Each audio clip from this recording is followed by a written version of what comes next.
Assalamualaikum warahmatullahi wabarakatuh. Selamat pagi anak-anakku semuanya, khususnya kelas 8. Alhamdulillah kali ini kita dapat bertemu kembali dalam pembelajaran jarak jauh, yaitu materi bahasa Indonesia.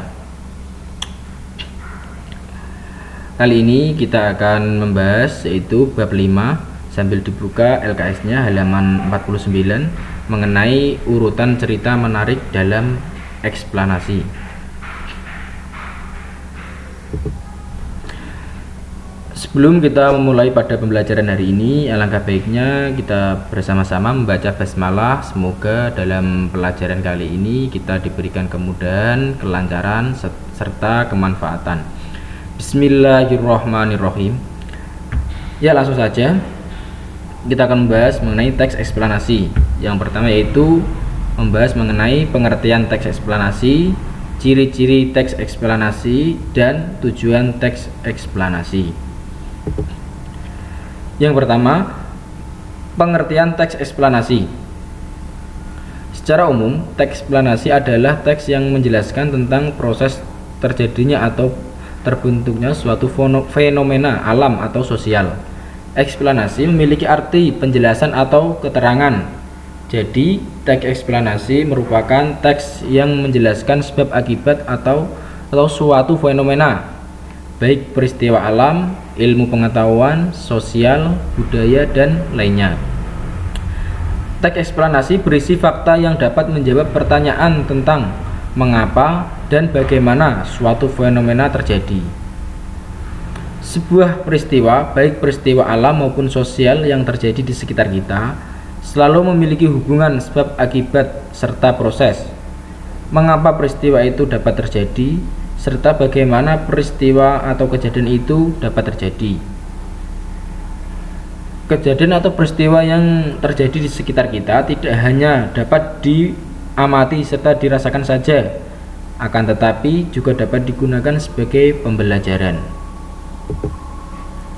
Yang kedua yaitu ciri-ciri teks eksplanasi. Yang pertama, memiliki struktur yang terdiri dari pernyataan umum, urutan sebab akibat. Yang kedua, informasi yang dibuat bersifat fakta atau faktual.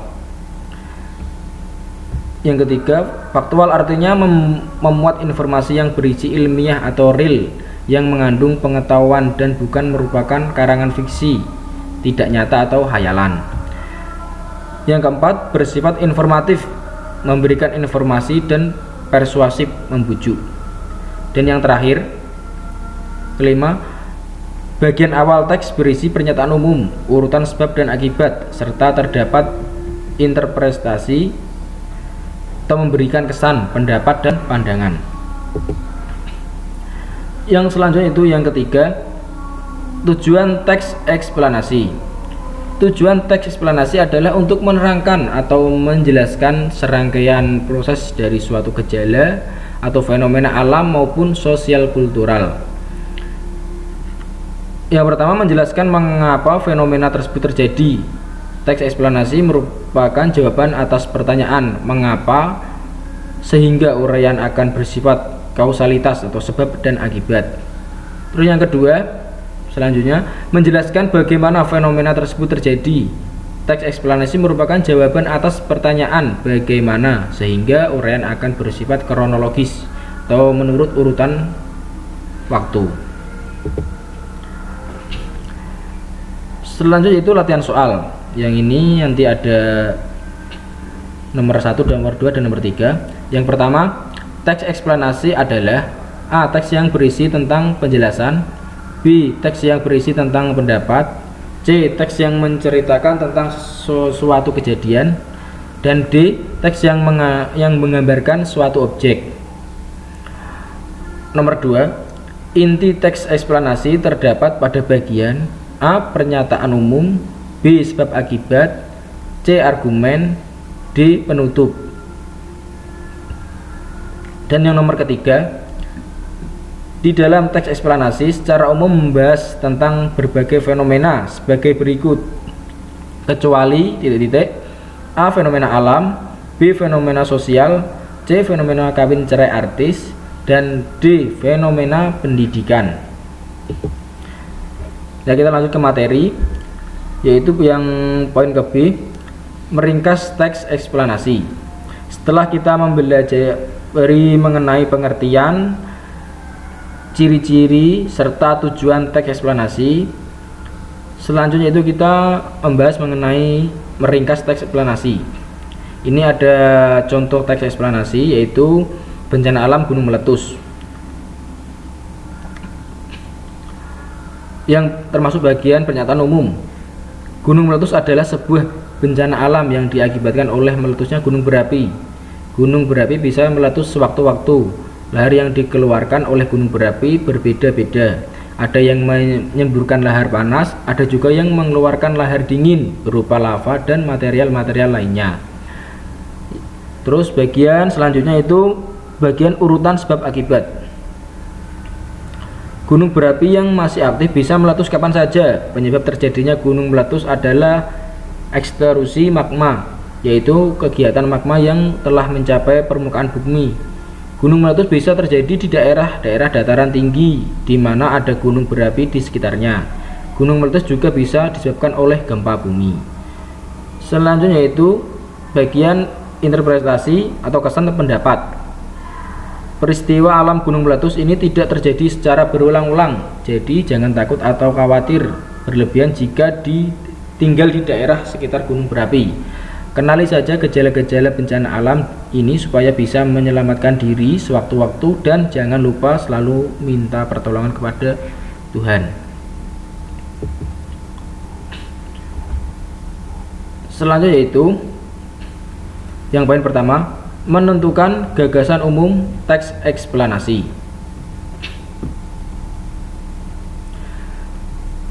Gagasan umum teks eksplanasi adalah ide-ide atau gagasan yang menjadi topik yang dibahas dalam teks eksplanasi. Gagasan umum biasanya terdapat pada awal, tengah, dan akhir pada setiap kalimat. Untuk menentukan gagasan umum dalam sebuah teks eksplanasi, langkah-langkah yang perlu diperhatikan sebagai berikut. Yang pertama yaitu baca teks eksplanasi dengan seksama atau dibaca dengan berulang-ulang. Selanjutnya yaitu temukan kalimat utama dalam setiap paragraf. Setelah menentukan kalimat, temukan unsur inti kalimat utamanya. Perlu diingat, pernah Bapak bahas di pertemuan yang sebelumnya, gagasan utama yang terletak di awal paragraf disebut paragraf deduktif. Gagasan utama yang terletak di akhir paragraf disebut paragraf induktif. Dan gagasan utama yang bisa di awal, letaknya bisa di awal dan di akhir paragraf disebut paragraf campuran. Selanjutnya itu meringkas teks eksplanasi. Meringkas merupakan hasil pengolahan suatu teks atau suatu bacaan menjadi lebih singkat, namun tetap memperhatikan kandungan informasi yang ada pada teks tersebut. Langkah-langkah untuk meringkas teks eksplanasi sebagai berikut. Yang pertama yaitu membaca teks dengan berulang-ulang. Setelah membaca, kemudian menentukan dan mencatat gagasan utama atau pokok-pokok teks eksplanasi.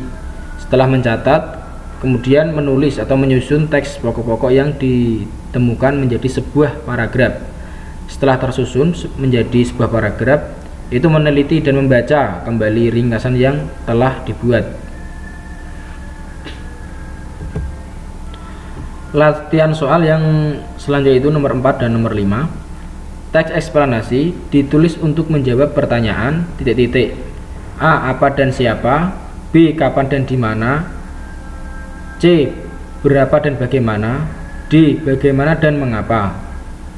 Nomor kelima yaitu nomor terakhir. Tahap pernyataan umum berisi tentang A. Pendapat penulis, B. Alasan penulis, C. Apa yang akan dijelaskan, dan D. Penutup sebuah teks. Ini nanti pertanyaan yang nomor 1, nomor 2, nomor 3, nomor 4, dan nomor 5. Nanti jawabannya ada di link di bawah video ini, yaitu di link Google Form. Tetap semangat belajar, kurang lebihnya mohon maaf. Assalamualaikum warahmatullahi wabarakatuh.